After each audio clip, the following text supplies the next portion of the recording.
বান্দার ভয় কলিজা গলার কাছে চলে আসবে, আবার মৃত্যুর মতো ভয় সৃষ্টি হয়ে যাবে, কানতে কানতে অস্থির হয়ে যাবে, বলবে আল্লাহ আমি তো করে ফেলেছি, আমি তোমার কাছে মাপ চাই, আমাকে ক্ষমা করে দাও। বান্দার এই হয়রানি আর পেরেশানি দেখে আল্লাহ রাব্বুল আলামিন বলবেন, বান্দা যাও, চলে যাও, আমার জান্নাতে চলে যাও, আমি তোমার মাফ করে দিলাম। এই জন্য নবীজি শিখাইছেন, দোয়া করো, আল্লাহর কাছে দোয়া করো, আল্লাহুম্মা হাসিবনি হিসাবান ইয়াসীরা। পড়েন আল্লাহুম্মা হাসিবনি হিসাবান ইয়াসীরা। মানুষের যে সাধারণ হিসাব হবে সে সম্পর্কে আল্লাহ পাক বলেন, ইয়াউমাইযিন তু'রাদুনা লা তাখফা মিনকুম খাফিয়া।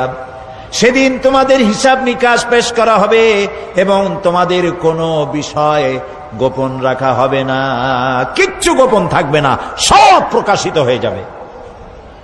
ইন্না লিল্লাহি ওয়া ইন্না ইলাইহি রাজিউন। আল্লাহ তাআলা বলেন, ইয়াউমাইযিন ইয়াসদুরুন নাসু আশতাতান লিয়ুরাউ আ'মালাহুম ফামান ইয়া'মাল মিসকালা যাররাতিন খায়রান ইয়ারা ওয়া মান ইয়া'মাল মিসকালা যাররাতিন শাররান ইয়ারা। সেদিন মানুষকে বিভিন্ন দলে বিভক্ত করা হবে, সব এক জায়গায় থাকবে হাসরে মানুষ। তখন আসামি, খুনি, এই যে বিরাট মাহফিল, বিশাল মাহফিল, এর মধ্যে চোর, ডাকাত, খুনি, এই জাতীয় লোক থাকতে পারে না? পারে কিনা? তারা কিন্তু এখন নিরাপদ, যেহেতু পুলিশও দেখতেছে না আর র্যাবেও দেখতেছে না, খুব নিরাপদ। কিন্তু হঠাৎ করে যদি বলা হয় এই সমাবেশের ভিতরে সন্ত্রাসী কারা, তাদেরকে আমরা শনাক্ত করেছি, তারা আলাদা হয়ে যাও, তখন অবস্থাটা কেমন হবে? মৌতের শামিল হয়ে যাবে, ঠিক না?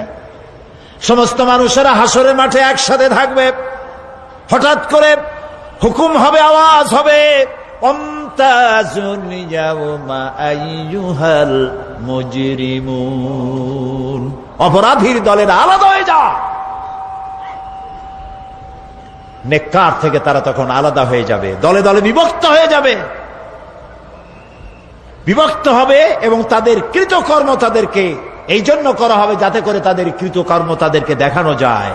অতঃপর কেউ যদি সরিষা পরিমাণ ভালো কাজ করে পুরস্কৃত করা হবে, সরিষা পরিমাণ খারাপ কাজও যদি করে দেখানো হবে এবং সেজন্য তাকে তিরস্কার ভোগ করতে হবে, শাস্তি দিতে হবে। প্রিয় ভাই সব, সেই কঠিন হাসরের ময়দানে সমস্ত মানব গোষ্ঠীকে একত্রিত করা হবে। আমলনামা বলতে সেখানে বোঝানো হয় আমলনামা উপস্থিত করা হবে, যাতে মানুষের সকল ধরনের কর্মগুলিকে লিপিবদ্ধ করে রাখা হয়েছে। আল্লাহ তাআলা বলেন, وَوُضِعَ الْكِتَابُ فَتَرَى الْمُجْرِمِينَ مُشْفِقِينَ مِمَّا فِيهِ وَيَقُولُونَ يَا وَيْلَتَنَا مَا لِهَذَا الْكِتَابِ। আর আমলনামা সামনে রাখা হবে, তাতে যা লেখা আছে তার কারণে আপনি অপরাধীদেরকে ভীত এবং সন্ত্রস্ত দেখতে পাবেন। আল্লাহ তাআলা বলছেন, আমলনামা হাতে এসে যাবে এবং এই হাতে আমলনামা পাওয়ার পর তারা বলবে, মালি হাযাল কিতাব লা ইউগাদিরু সগীরাতান ওয়ালা কাবীরাতান ইল্লা আহসাহা। এটা কি আশ্চর্য কিতাব! বড় বড় পাপ যা করেছি তাও লেখা হয়েছে, ছোট ছোট পাপ যা করেছি তাও লেখা হয়েছে। ওয়াজাদু মা আমিলু হাদিরান ওয়ালা ইয়াযলিমু রাব্বুকা আহাদা। যা যা তুমি আমল করেছিলে সমস্ত কৃতকর্ম কাগজে পত্রে লেখা আছে। তোমার রব কারো প্রতি জুলুম করবেন না। অমাল্লাহু বিযাল্লামিন লিল আবিদ, আল্লাহ তাআলা বান্দার উপরে কখনো জুলুম করেন না। এগুলি সব উপস্থিত হয়ে যাবে, বিশ্বাস করেন? এইখানে মাত্র কয়েকজন লোক কইল জি, এটা তো ইমানের প্রশ্ন। এসব কথা যা বলা হলো বিশ্বাস করেন? আল্লাহ যেন এই বিশ্বাস আমাদের কলিজার মধ্যে গেড়ে দেন, বলেন আমিন। প্রিয় ভাই সব, আল্লাহ রাব্বুল আলামিন এই কোরআনে কারীমের ভিতরে সব কিছুকে ওপেন সিক্রেট করেছেন, কোনো গোপন কিছুই রাখেন নাই, সবগুলিকে খুলে খুলে বলে দিয়েছেন। আল্লাহ তাআলা বলেন, ওয়া কুল্লা ইনসানিন আলজামনাহু তাইরাহু ফি উনুকি ওয়া নুখরিজু লাহু ইয়াওমাল কিয়ামাতি কিতাবান ইয়ালকাহু মানশুরা। ওয়া কুল্লা ইনসানিন আলজামনাহু তাইরাহু ফি উনুকি, আমি প্রত্যেক মানুষকে, মানুষের কর্মকে তার গ্রীবা লগ্ন করে দিয়েছি। এই যে গলা, গলা, এই গলার কাছে একটা ঘুটলির মতো, একটা সিম কার্ডের মতো এইখানে আমি রেখে দিয়েছি। কোথায়? কোন গলায়? কে বলতেছেন এ কথা? এই ঘুটলির ভিতরে তুমি যা করতেছো সব লিপিবদ্ধ হচ্ছে। সুবহানাল্লাহ বলেন। এখন বলতে পারেন অদৃশ্য এই ঘুটলি, এটা তো দেখি না, এটা কে বলতেছেন? আমি কিন্তু দেখতে পাচ্ছি না। আপনারা দেখেন নাকি? কেউ দেখেন না। হাত দিয়ে ধরে দেখেন, পান নাকি? ধরাও যায় না, দেখাও যায় না। আল্লাহ বলছেন আছে, তাহলে বিশ্বাস করতে হবে। এর ভিতরে সব রেকর্ড হয়ে যাচ্ছে। আপনি বলবেন এতটুকুন ঘুটলির মধ্যে, তাবিজের মধ্যে আমার সারা জীবনের সব কথার সব কাজ ঢোকে কেমনে? কেমনে লেখা হয়? তাহলে পাল্টা প্রশ্ন করি, আপনার মোবাইলের সিম কার্ডে এত ফোন নাম্বার, এত ইমেল, এত কি বলে, এত টেক্সট, এত কিছু, আপনার আরো কি জানি আছে, মেসেজ দেওয়াটা হাবিজাবি আছে না, অনেক কিছু খুশি সুদ্ধা, এগুলো কেমনে হয়?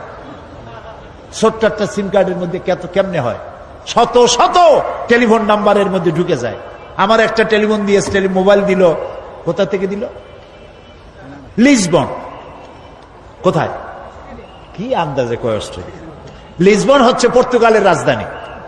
পর্তুগালের রাজধানী, সেখানে প্রোগ্রাম ছিল, ওরা আমাকে একটা মোবাইল দিল। এতে যে কত ফাংশন আল্লাহই ভালো জানে, আমি এখনো শিখতে পারি নাই। এত ফাংশন, এতটুকু একটা মোবাইলের মধ্যে। কম্পিউটার, কম্পিউটারের ছোট্ট একটা মাইক্রোচিপ যন্ত্র, যে কম্পিউটার ব্যবহার করা এখন বাচ্চা ছেলেপেলেরাও জানে। এটা একটা পৃথিবীর বিস্ময়। এই কম্পিউটার, আপনি যান ব্যাংকে, কম্পিউটারের ছোট্ট সেই মাইক্রোচিপসের মধ্যে সারা চট্টগ্রামের সমস্ত মানুষের টাকা লেনদেন, ট্রানজেকশন, এর যা কিছু আপনি করেছেন সব কিছুর হিসাব এখানে রয়েছে, আছে না? তাহলে এতটুকুন একটা মাইক্রোচিপসের মধ্যে এত সহস্র কোটি কোটি টাকার হিসাবপত্র, লেনদেন, এই ছোট্ট জিনিসের মধ্যে ঢুকাবার মতো জ্ঞান মানুষের মাথায় দিছে কে? বলেন কে? সেই আল্লাহই তো গলায় ঝুলায় রাখছে। তাহলে এটা সম্ভব না? সম্ভব কি না? সম্ভব। এখন এই কথাগুলি বলে আল্লাহ মানুষের ক্ষতি করছেন না উপকার করছেন?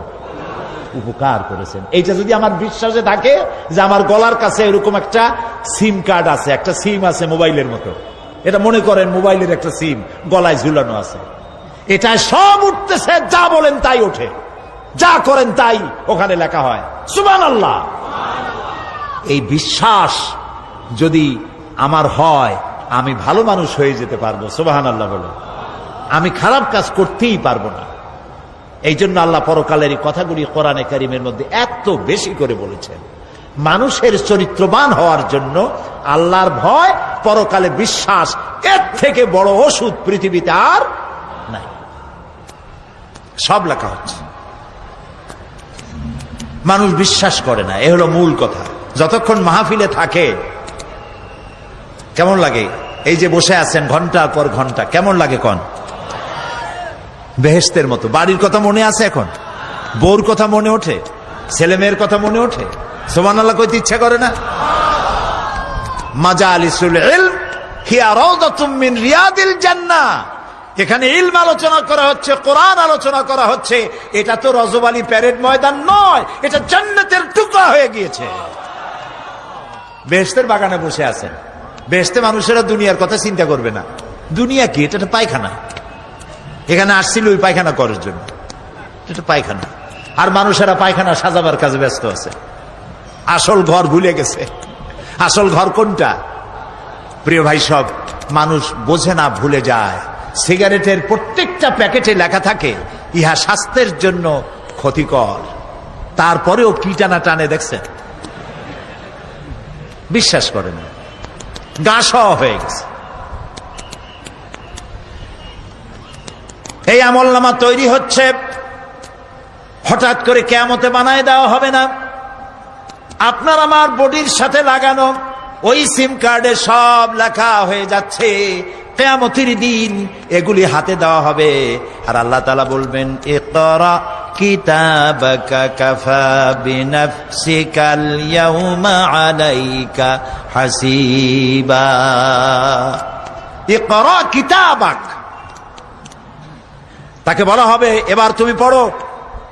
কাফা বিনাফসিকাল ইয়াউমা আলাইকা হাসিবা, তোমার এই কিতাব পড়ো, আর তোমার এই হিসাব গ্রহণ করার জন্য কিতাবটা ভালো করে পড়ো।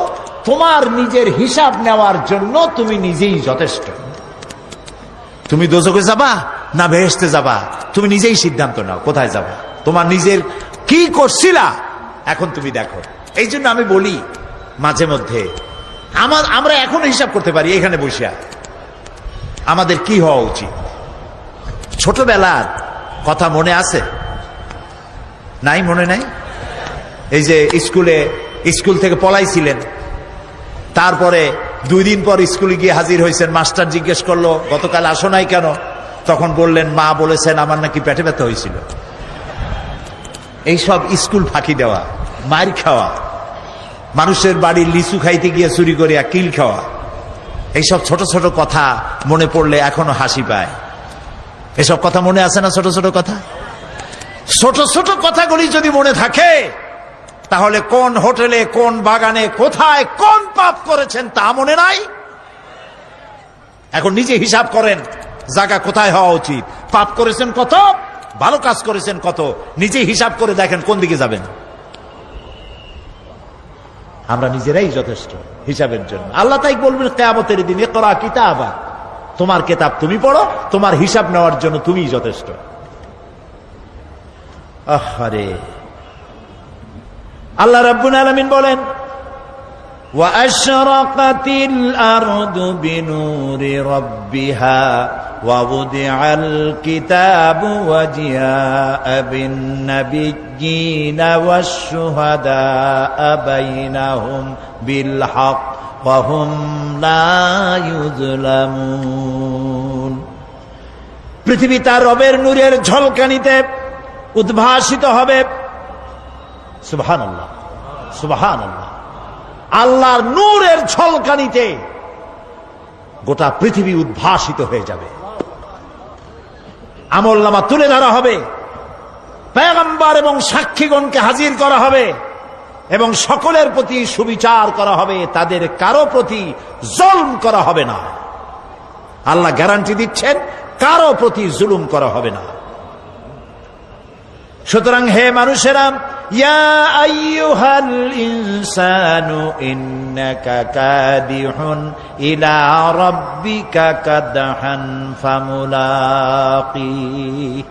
হে মানুষ, তোমার পালনকর্তা পর্যন্ত পৌঁছতে তোমাকে অনেক কষ্ট করতে হবে, এরপর তুমি তার সাক্ষাৎ পাবে। কিয়ামতে তোমার সাক্ষাৎ হবে। কাজেই তোমার নিজের আমলকে সুন্দর করে আমলকে তৈরি করে নাও। فَأَمَّا مَنْ أُوتِيَ كِتَابَهُ بِيَمِينِهِ فَسَوْفَ يُحَاسَبُ حِسَابًا يَسِيرًا وَيَنْقَلِبُ إِلَى أَهْلِهِ مَسْرُورًا। সুবহানাল্লাহ, সুবহানাল্লাহ। যার ডান হাতে আমলনামা দেওয়া হবে, কিয়ামতের দিন আমলনামাগুলি উড়িয়ে দেওয়া হবে ইমানদারের সামনে থেকে কোন হাতে, আর বেঈমানের পিছন থেকে বাম হাতে। এই আমলনামা যখন যার ডান হাতে আমলনামা পৌঁছে যাবে, তার হিসাব নিকাশ সহজ হয়ে যাবে। আমলনামা হাতে করে আনন্দ চিত্তে সে আপন পরিবারের সঙ্গে মিলিত হতে পারবে। সুবহানাল্লাহ। আল্লাহ কিয়ামতের দিন দয়া করে আমাদের আমলনামা আমাদের ডান হাতে দিয়ে দিও। আল্লাহ তাআলা দয়া করে আমাদের হাতে, আমাদের ডান হাতে আমাদের আমলনামা দিও। দয়া করে আমাদের আমলনামা আমাদের ডান হাতে দিও। আনন্দ চিত্তে পরিবারের সঙ্গে দেখা করে সব পরিবার, মা বাপ, স্ত্রী পুত্র পরিজন, ভাই বোন, বন্ধু বান্ধব নিয়া এক জান্নাতে থাকার তৌফিক দিও। আয় আল্লাহ, বিগত 26 বছর যারাই মাহফিলে এসেছেন তাদেরকে নিয়ে এক জান্নাতে থাকার আমাদেরকে তৌফিক দিয়ে দিও। وَأَمَّا مَنْ أُوتِيَ كِتَابَهُ وَرَاءَ ظَهْرِهِ فَسَوْفَ يَدْعُو ثُبُورًا وَيَصْلَى سَعِيرًا। আর যার আমলনামা পিছন থেকে বাম হাতে আসবে, সে তো মৃত্যুকে আহ্বান করতে থাকবে, মৃত্যুকে ডাকবে। এর থেকে যদি মরে যেতে পারতাম তাও ভালো হইতো। তার আর উপায় থাকবে না, তার জায়গা হবে জাহান্নামে। নাউযুবিল্লাহ। আমরা সবাই বলি নাউযুবিল্লাহ। এরপরে আল্লাহ রাব্বুল আলামিন মিজান খাড়া করবেন, দাড়িপাল্লা। মিজান কি? দাড়িপাল্লা। ইনসাফ কি মুকদ্দাস তারাজু। ইনসাফের প্রতীক কি? তাও কইতে পারেন না, জোরে কোন না। এটা হচ্ছে ইনসাফের প্রতীক। সুপ্রিম কোর্ট ঢাকা, সুপ্রিম কোর্টের সামনে বিশাল দাড়িপাল্লা টানানো, দেখছেন না? মানুষেরা তো বোঝে না, গ্রাম দিয়ে লোকেরা যায়, যাই ওইটা দেখে কয় যে ওরে বাবা, জামাত ইসলামের এত বড় অফিস। দাড়িপাল্লা তো জামাত ইসলামের না, এটা ইনসাফের প্রতীক। তারা ক্ষমতায় গেলে ইনসাফ করবে, এটা বুঝাবার জন্য এই প্রতীককে গ্রহণ করেছে। আল্লাহ যেন ইনসাফ করার তৌফিক দিয়ে দেয়। বলেন আমিন, জোরে বলেন আমিন। কিয়ামতের দিন এই দাড়িপাল্লা মিজান আল্লাহ তাআলা প্রতিষ্ঠিত করবেন, এবং এই মিজানে যার পুণ্য পাল্লা ভারী হবে সে কৃতকার্য, আর যার পাল্লা হালকা হবে আহা সব শেষ। আল্লাহ রাব্বুল আলামিন বলেন, وَنَضَعُ الْمَوَازِينَ الْقِسْطَ لِيَوْمِ الْقِيَامَةِ فَلَا تُظْلَمُ نَفْسٌ شَيْئًا وَإِنْ كَانَ مِثْقَالَ حَبَّةٍ مِّنْ خَرْدَلٍ أَتَيْنَا بِهَا وَكَفَى بِنَا حَاسِبِينَ।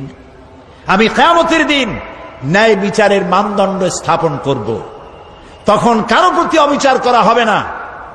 যদি কোনো আমল সরিষার দানা পরিমাণ হয়, আমি তা হাজির করব। সুবহানাল্লাহ, সুবহানাল্লাহ। এবং হিসাব গ্রহণের জন্য আমি যথেষ্ট। এবং হিসাব মানুষেরা মনে করবে, এত মানুষ আদম আলাইহিস সালাম থেকে নিয়ে পর্যন্ত, এখান থেকে নিয়ে কিয়ামত পর্যন্ত সব মানুষের তো উঠবে সে কোন হিসাব হবে নাকি? একজন একজন করে হিসাব হবে। আল্লাহ বলছেন, আল্লাহ সারিউল হিসাব, দ্রুত হিসাব নিতে সক্ষম। আল্লাহ নিজের কানে নিজে শুনবেন, অন্যের মাধ্যমে নয়, নিজে শুনবেন। প্রত্যেক আর আসামির কাছ থেকে, লোকদের কাছ থেকে তার বক্তব্য শুনবেন, ভায়া মিডিয়া শুনবেন না, নিজেই শুনবেন। আল্লাহর কান আছে না, চোখ আছে না? লোকেরা এই যে বইপত্রে লেখে আল্লাহ হচ্ছে নিরাকার, কত বড় বাজে কথা। আল্লাহ নিরাকার, আমরা এমন এক আল্লাহর ইবাদত করি, তিনি আমাদের কিছু শুনতে পান না, কান টান নাই, তিনি আমাদের কিছু দেখতে পান না। এরকম নাকি আল্লাহ তাআলা? আল্লাহ তাআলা কোরআন শরীফে বলেছেন আল্লাহর হাত, আল্লাহর পা, আল্লাহর চোখ, আল্লাহর মুখ। তবে এগুলি কি রকম? আল্লাহর হাত, পা, চোখ কেমন, আকারটা কেমন? এর একটাই জবাব। কয়টা জবাব?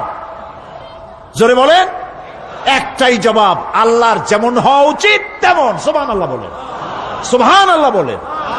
এর থেকে আর কোনো জবাব নাই, এই একটাই জবাব, আল্লাহর যেমন হওয়া উচিত ঠিক তেমন। লাইসা কামিসলিহি শাইউন, আল্লাহর অনুরূপ, আল্লাহর মতো আকাশেও কিছু নাই, জমিনেও কিছু নাই। এটা আমাদের ঈমান, এটা আমাদের কি ঈমান।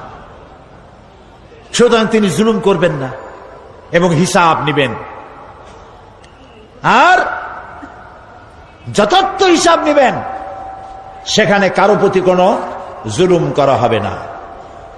ومن خفت موازينه فأولئك الذين خسروا أنفسهم بما كانوا بآياتنا يظلمون।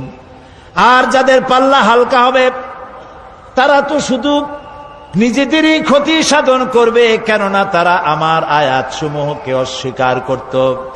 আল্লাহর যারা অস্বীকার করত, আখেরাত নাই, কিয়ামত নাই, বেহেশত নাই, কবরের মধ্যে কোনো শাস্তি নাই, কবরের কোনো প্রশ্ন নাই, এগুলি যারা বলতো তারা কিয়ামতে ক্ষতিগ্রস্ত হবে। এখন কিয়ামতের দিন মিজান আমরা হালকা করতে চাই না ভারী করতে চাই? জবাব চাই। কি করবেন? যদি ভারী করতে চান নেক আমল বেশি বেশি করবেন। আর একটি হাদিস শোনাবো, যেই হাদিসের ভিতরে পাল্লা ভারী করার মতো কথা নবীজি বলেছেন। শুনবেন নাকি? বুখারী শরীফের শেষ হাদিস। আল্লাহর নবী বলেন, কালিমাতানে হাবিবাতানে ইলার রহমান খাফিফাতানে আলাল লিসান সাকিলাতানে ফিল মিজান সুবহানাল্লাহি ওয়া বিহামদিহি সুবহানাল্লাহিল আযীম।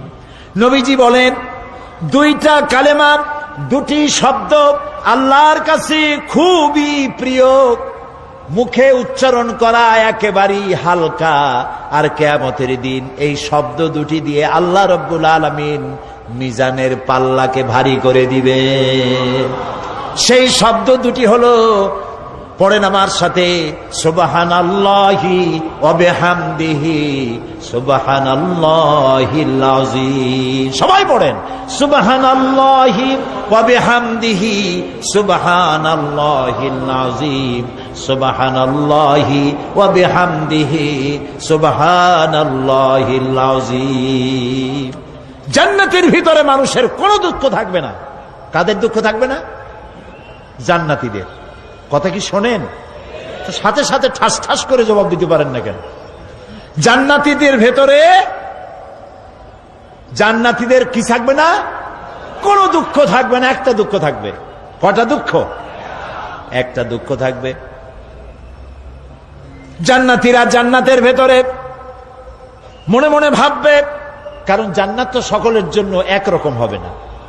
কারো হবে ফার্স্ট ক্লাস, কারো হবে ডিলাক্স, কারো হবে সুইট ডিলাক্স, কারো হবে second class, third class, fourth class, এরকম।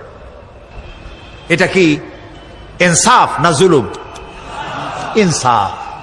আপনি খালি নামাজ পড়ছেন, রোজা রাখছেন, হজ করছেন, জাকাত করছেন, জাকাত দিছেন, হালাল হারাম বাইসা করছেন, আপনার যে জান্নাত দেওয়া হবে, ওই ব্যক্তি যিনি তাহাজ্জুদের নামাজ পড়েছেন, কোরআন বুঝেছেন, কোরআন প্রতিষ্ঠার জন্য আন্দোলন করেছেন, জেল খেটেছেন, জরিমানা দিয়েছেন, ফাঁসির মঞ্চে চড়েছেন, তার জান্নাত আর আমার জান্নাত সমান হওয়া কি উচিত?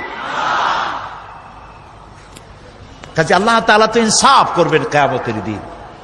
নবীদের, সাহাবীদের, তারপরে দ্বীনের জন্য যে যত পরিশ্রম করেছেন তার পুরস্কারটা সেরকমই হবে। এই জান্নাতের ভিতরে, জান্নাতীদের মধ্যে কোনো দুঃখ থাকবে না, একটি দুঃখ ছাড়া। তারা মনে মনে ভাববেন, রব্বুল আলামিন, অমুক অমুক সময় চায়ের দোকানে বসে আড্ডা মেরেছিলাম, বাসের মধ্যে ঘন্টার পর ঘন্টা বসেছিলাম, আজে বাজে চিন্তা করেছি, সময় চলে গেছে ঘন্টার পর ঘন্টা। ওই সময়গুলিতে যদি তোমার নামের জিকির করতাম, তেলাওয়াত করতাম, তাহলে জান্নাতের ভিতরে আজ আমি আরো ভালো ভালো জায়গা পাইতাম। হাদিস শরীফে এসেছে কিয়ামতের দিন জান্নাতীদেরকে আল্লাহ বলবেন, তেলাওয়াত করো আর উপরে উঠতে থাকো, তেলাওয়াত করো আর উপরের দিকে উঠতে থাকো, ধীরে ধীরে পড়ো, ধীরে ধীরে তেলাওয়াত করো। ধীরে ধীরে তেলাওয়াত করতে করতে তোমার তেলাওয়াত জান্নাতের যে স্তরে গিয়ে শেষ হবে, জান্নাতের ওই জায়গা তোমার জন্য বরাদ্দ হবে। এখন যার মুখস্থ সাদি খালি কুল্লু আল্লাহ আর ইজাজা নাসরুল্লাহ, দুই পাও দিয়েই বসে থাকবে। আহারে, কোরআন শরীফ মুখস্থ করেন, আল্লাহ যেন আমাদেরকে মুখস্থ করার তৌফিক দেন, বলেন আমিন। এজন্য উৎসাহ থাকা দরকার, উৎসাহ হইলেই আপনি পারবেন। জেহেন শক্তি সকলেরই কম বেশি আছে, চেষ্টা করলেই পারবেন। সেই জন্য আমি বলতে চাই, কিয়ামতের দিন জান্নাত যদি আল্লাহ তাআলা দয়া করে আমাদেরকে নসিব করায় দেন, যদি বলবো না, বলবো আল্লাহ তুমি দয়া করে আমাদেরকে জান্নাত দিও, বলেন আমিন। জান্নাতের ভিতরে এই দুঃখ যেন না আসে, সেই জন্য বাসে যখন চড়েন, গাড়িতে চড়েন, রিকশায় চড়েন, একা একা যাচ্ছেন, গুনগুন করে আল্লাহর জিকির করতে থাকেন। সুবহানাল্লাহি ওয়া বিহামদিহি সুবহানাল্লাহিল আযীম, সুবহানাল্লাহি ওয়া বিহামদিহি সুবহানাল্লাহিল আযীম, সুবহানাল্লাহি ওয়া বিহামদিহি সুবহানাল্লাহিল আযীম। জিকির করেন সবাই কিছুক্ষণ, সুবহানাল্লাহ, আলহামদুলিল্লাহ, লা ইলাহা ইল্লাল্লাহ, সুবহানাল্লাহ, আলহামদুলিল্লাহ, লা ইলাহা।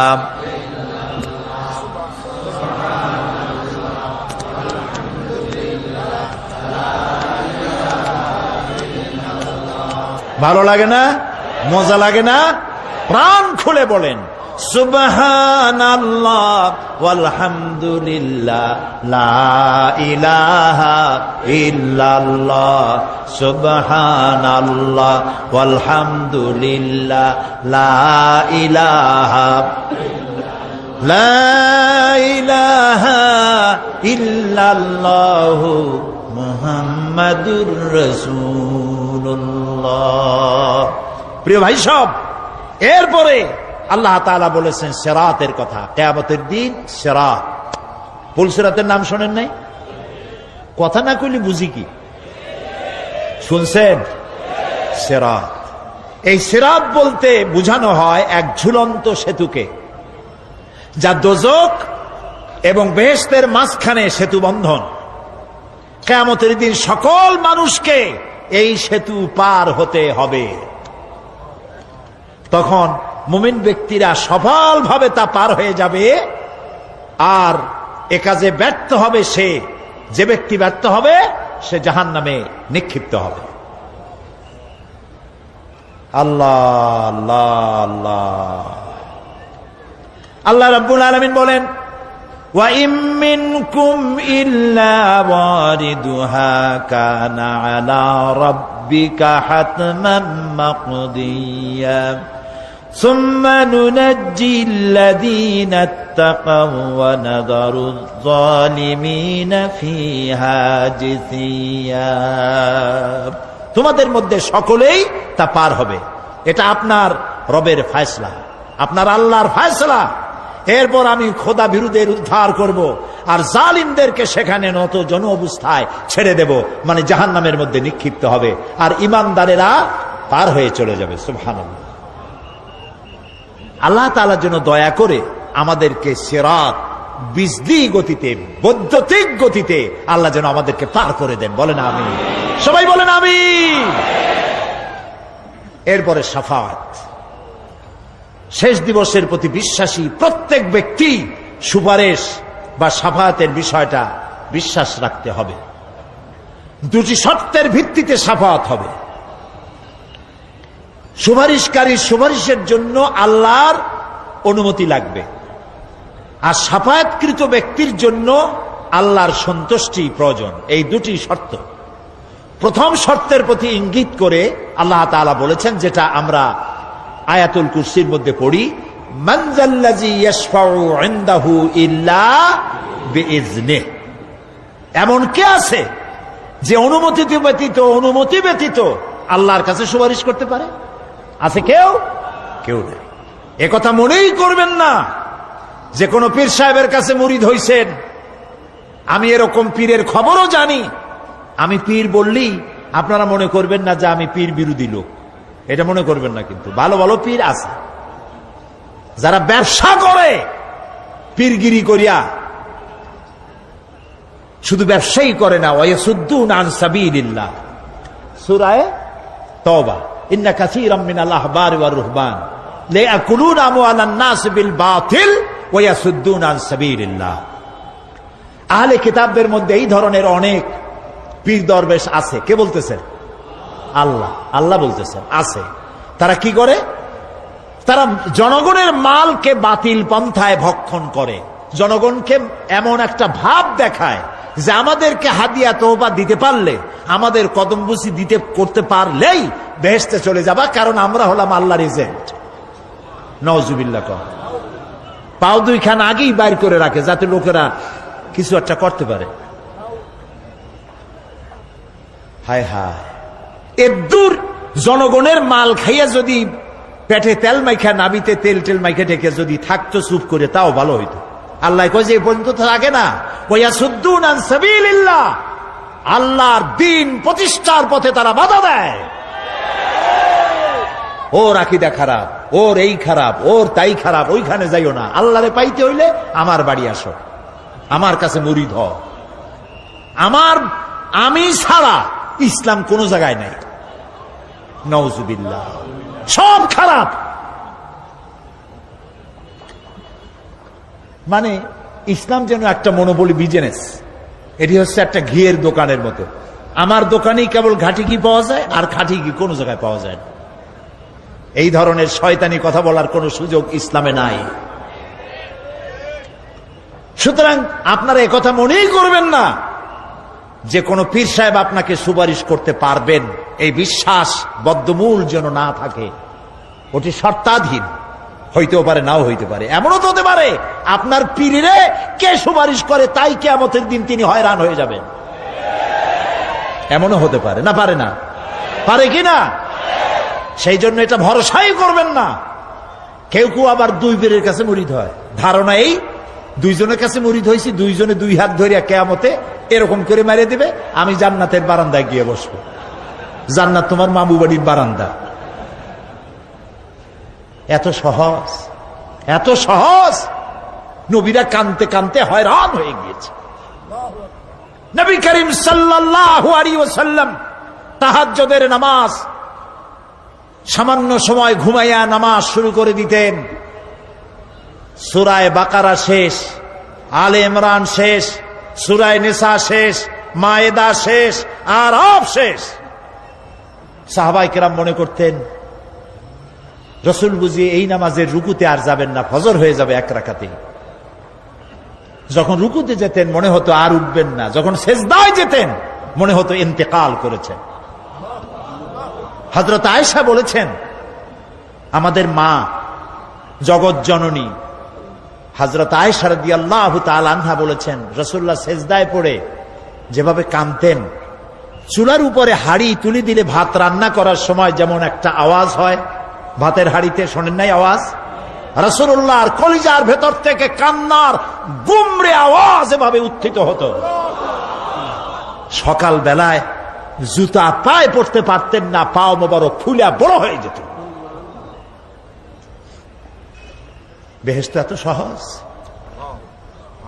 প্রিয় ভাই সব, মান যাল্লাযী ইয়াশফাউ ইনদাহু ইল্লা বিইজনিহি, কার ক্ষমতা আছে আল্লাহর পারমিশন ছাড়া কথা বলে সুপারিশ করে? আল্লাহ রাব্বুল আলামিন সুপারিশ করার জন্য যাকে পারমিশন দিবেন আর যার জন্য দিবেন মাত্র সেই ব্যক্তি শুধু তার জন্যই সুপারিশ করতে পারবে, নিজের ইচ্ছা মতো কারোর জন্য সুপারিশ করতে পারবে না। আমাদের জাতির পিতা নাম কি? সব সময় মনে রাখবেন, আদৌ ভুলবেন না। এই প্রশ্নে কোনো আপোষ নয়। জাতির পিতা কে? হযরত ইব্রাহিম আলাইহিস সালাম কিয়ামতের দিন আল্লাহ রাব্বুল আলামিনের দরবারে ফরিয়াদ করবেন, রব্বুল আলামিন, আমার আব্বাজানের জন্য সুপারিশ করি, তুমি দয়া করে তাকে জাহান্নাম থেকে বাঁচায়া দাও। রব্বুল আলামিন বলবেন, ইব্রাহিম, তোমার এই সুপারিশ মঞ্জুর হলো না। ইব্রাহিম আলাইহিস সালামের সুপারিশ মঞ্জুর হবে না। আল্লাহ তাআলা বলবেন, ইব্রাহিম, আজর তোমার পিতা হতে পারে, কিন্তু আমার খলিলকে আগুনে ফেলার ষড়যন্ত্রে লিপ্ত ছিল, আমি তারে ক্ষমা করব না। নবী করিম সাল্লাল্লাহু আলাইহি ওয়াসাল্লামকে প্রশ্ন করা হয়েছে, রাসূল, আপনার মা বাপের অবস্থা কি হবে? রাসূলুল্লাহ বলেছেন, কিয়ামতের দিন আমি আমার মা বাপের কোনো উপকারে আসব না। রাসূলুল্লাহ কাঁদতেছিলেন, সাহাবায়ে কেরাম কাঁদতেছিলেন। বিষয়টা এত সহজ নয়। দ্বিতীয় শর্ত হলো, ওয়ালা ইয়াশফাউনা ইল্লা লিমান ইরতাদা ওয়া হুম মিন খাশিয়াতিহি মুশফিকুন। আল্লাহ তাআলা যার প্রতি সন্তুষ্ট, তারা কেবল তার জন্যই সুপারিশ করতে পারবে। বস্তুত সেদিন তারা আল্লাহর ভয় সকলেই ভীত সন্ত্রস্ত থাকবে। কি এর সুপারিশ? ভয়ের চোটে থাকবে, অস্থির। সব পয়গম্বর নফসি নফসি বলে চিল্লাবে, বলবে, আল্লাহ আমারে বাঁচাও, আমারে বাঁচাও। মুসা আলাইহিস সালাম, নূহ আলাইহিস সালাম, ইব্রাহিম আলাইহিস সালাম, ইয়াকুব আলাইহিস সালাম, সব নবীরা কাঁদবেন, বললে, আল্লাহ আমারে বাঁচাও, আমারে বাঁচাও। সেই দিন মাত্র এক ব্যক্তি উম্মতের জন্য কাঁদবেন, সুপারিশ করতে পারবেন, উম্মতের জন্য কাঁদবেন, তার নাম বিশ্বনবী মুহাম্মাদুর রাসূলুল্লাহ সাল্লাল্লাহু আলাইহি ওয়াসাল্লাম। এই জন্য নবী কিয়ামতের দিন তিনি যেন আমাদের সুপারিশ করেন, এজন্য আল্লাহর দরবারে আমাদের দোয়া করতে হবে, আল্লাহ তাআলা নবীর সুপারিশ আমাদের জন্য তুমি নসিব করে দাও। হ্যাঁ আল্লাহ তাআলা, কিয়ামতের দিন তোমার নবী আমাদেরকে যেন উম্মত বলে পরিচয় দেন। এই জন্য কারোর উপর ভরসা টরসা করবেন না, নিজের আমলটা ভালো করে গঠন করেন। আল্লাহ তাআলা কোরআন শরীফে বলেছেন, ইয়া আইয়ুহাল্লাযীনা আমানু আবতাগু ইলাইহিল ওয়াসিলা, হে বিশ্বাসীরা, তোমরা ওসিলা তালাশ করো। এইটার একটা ভুল অর্থ করেছে লোকেরা, তারা বলেছে ওসিলা তালাশ করো মানে পীর ধরো। আবার বলে কি, যার পীর নাই তার পীর শয়তান। কন নাউযু বিল্লাহ। তাহলে ইমাম আবু হানিফা রাহমাতুল্লাহ আলাইহির পীর কে? ইমাম শাফির পীর কে? সাহাবায়ে কেরামদের পীর কে? কাজে এই সমস্ত বেয়াদবি কথা আদৌ বলা উচিত নয়। এগুলি বেয়াদবিপূর্ণ কথা।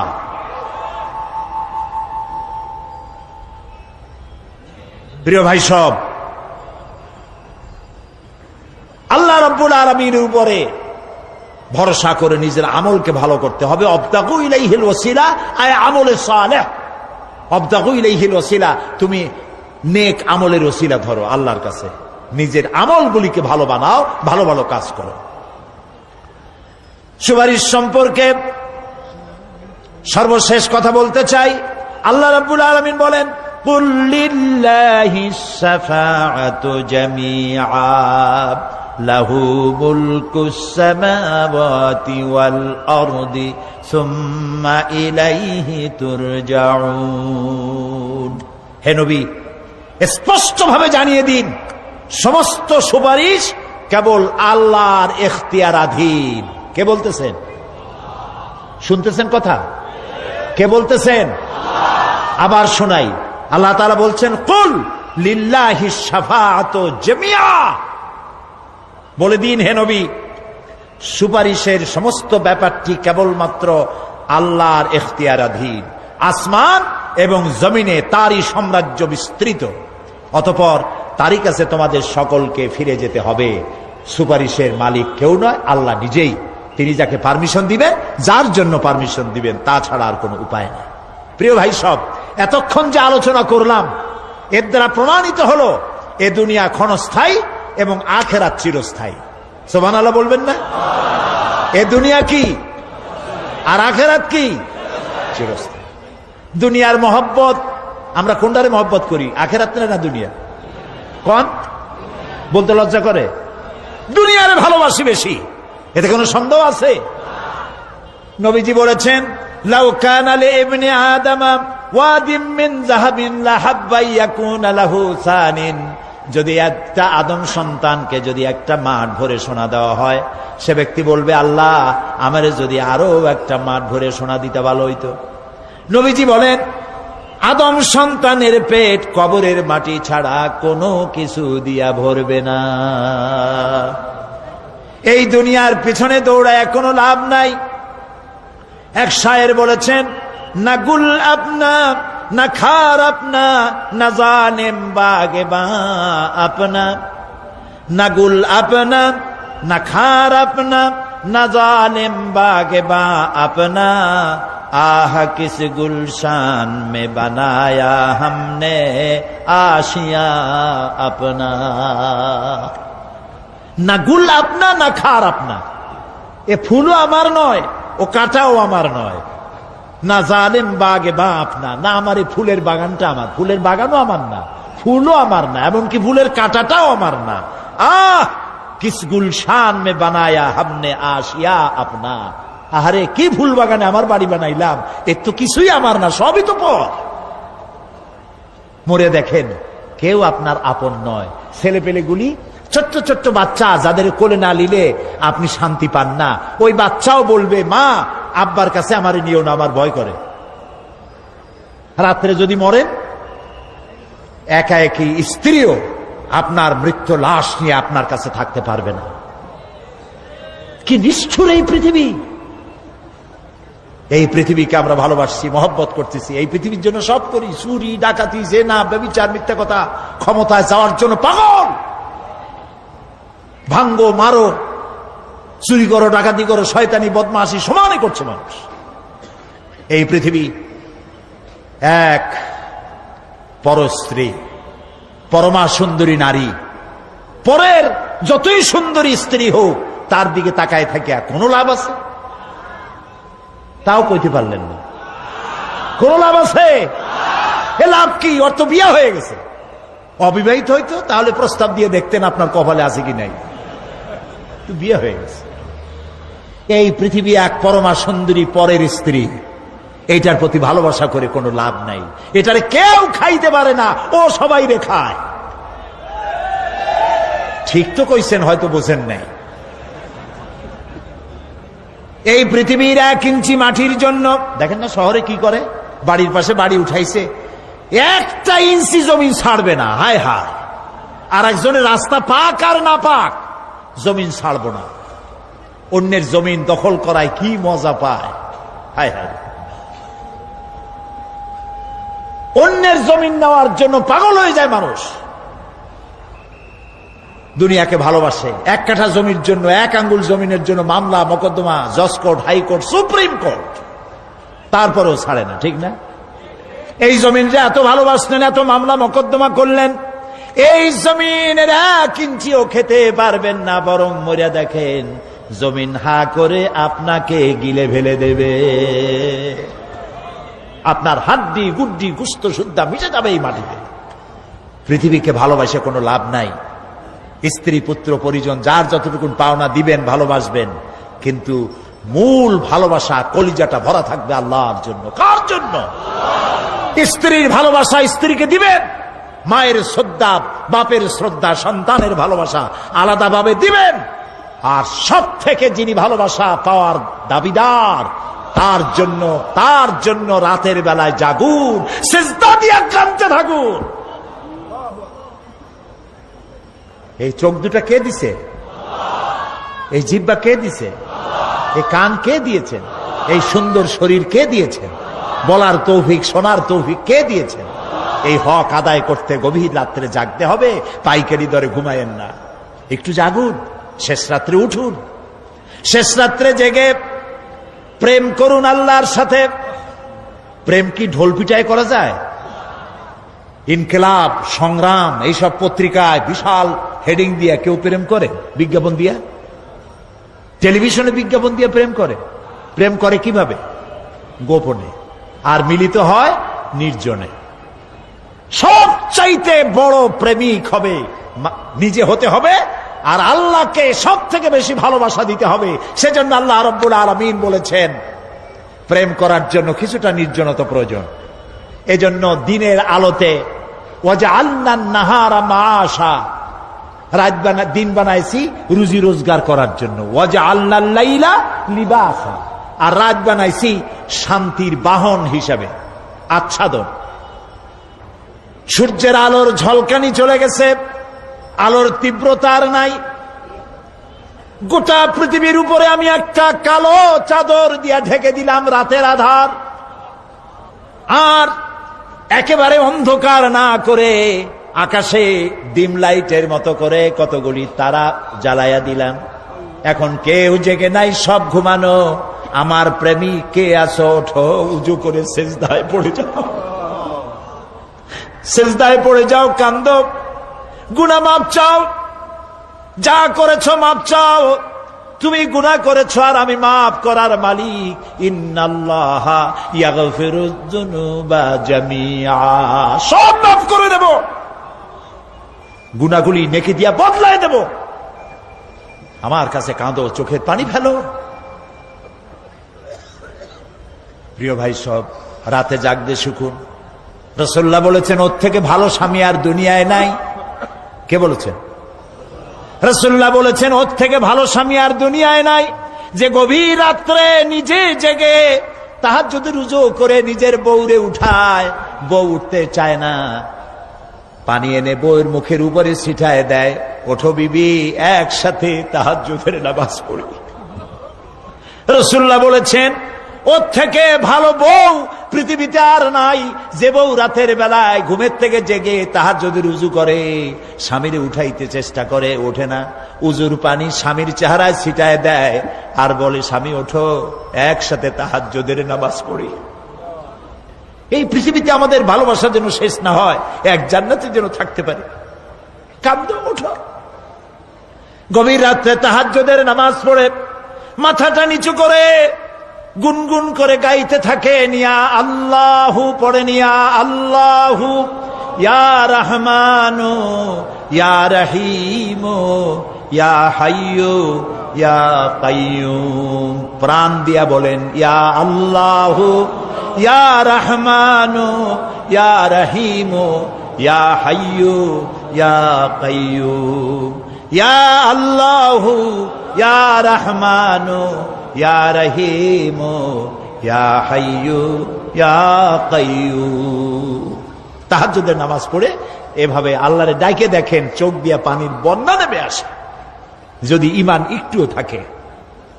এই কান্না, নবীজি বলেছেন জাহান্নামের ভয়তে আমার সাথে না ভরমানি করেছে।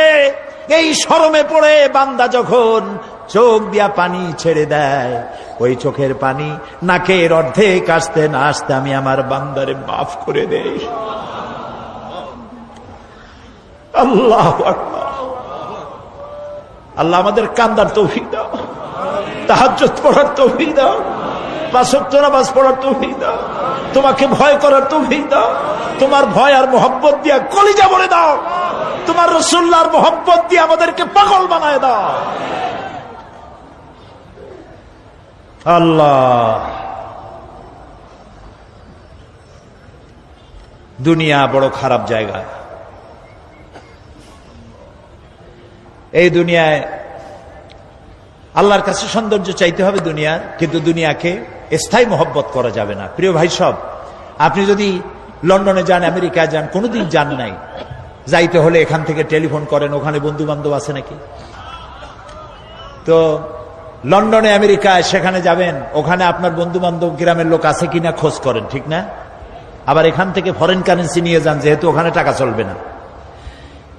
টেলিফোন করেন, মোবাইল করেন, ফ্যাক্স পাঠান, আরো টাকা পয়সা সাথে নেন। এরপরেও চিন্তা থাকে আল্লাহ এয়ারপোর্টে যদি কেউ না আসে তাহলে আমি যাবো কেমনে?